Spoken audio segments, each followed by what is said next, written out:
El presidente está haciendo mal las cosas, de que su equipo económico no está haciendo bien las cosas, de, si se quiere, la profunda desazón de preguntarse por qué entrega la política económica a estos grandes grupos empresariales, ¿no? Y resulta que el presidente no recoge una sola de nuestras propuestas y adscribe a más del 90% de las propuestas del Foro Neoliberal. Entonces yo no entiendo si el presidente tiene una propuesta programática, por ejemplo la reducción del tamaño del Estado, habida cuenta lo difícil que es reducir sueldos y salarios por el alto costo de transacción y por la debilidad fiscal que tiene el gobierno. Yo me imagino que si el presidente anuncia reducciones de $1.000 millones en el presupuesto, esas reducciones serán a programas sociales, pues, programas en salud, en educación, en agricultura, etcétera.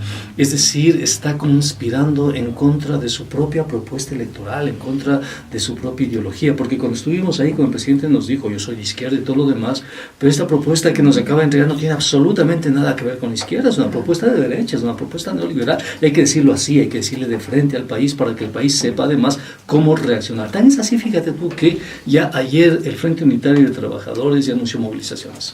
Por supuesto, estas medidas están direccionadas a los grandes grupos, a las grandes empresas, a los grandes exportadores, y en base de las propuestas de ellos se ha direccionado esto, y lo que se pone como supuesto en estas medidas es un reemplazo de la inversión pública con la inversión privada.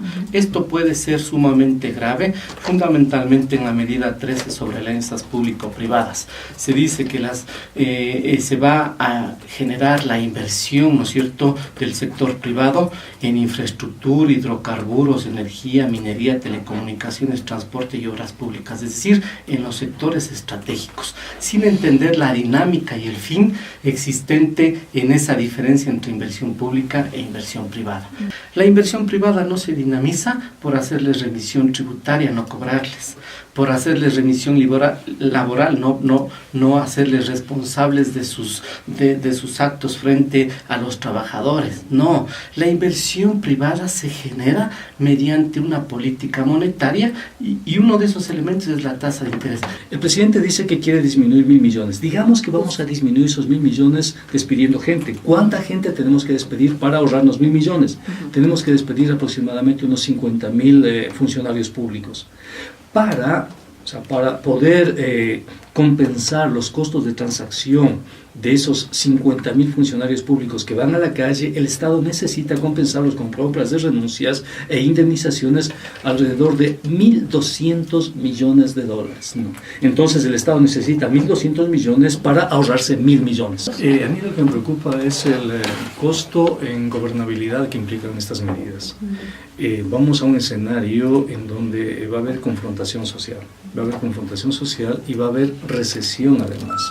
Porque nosotros estábamos ya saliendo de la recesión, la economía había crecido en el año 2007 empujada por el consumo de los hogares y la demanda agregada interna, y ahora el presidente decide quitarle $1.000 millones a la demanda agregada interna, y eso es un sesgo recesivo, ¿no? Y va a generar más desempleo. Viendo con las declaraciones de las últimas semanas, ¿no?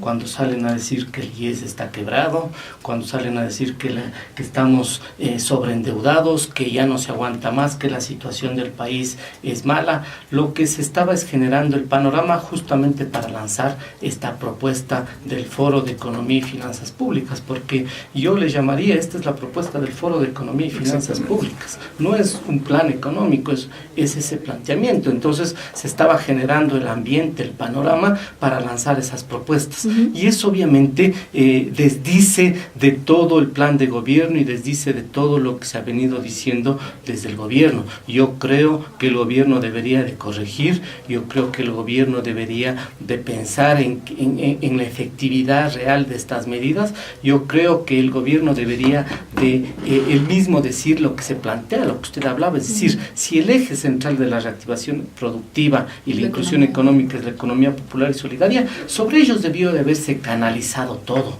y no vemos eso. Nuevamente, todo está canalizado hacia los grupos económicos, hacia las grandes empresas.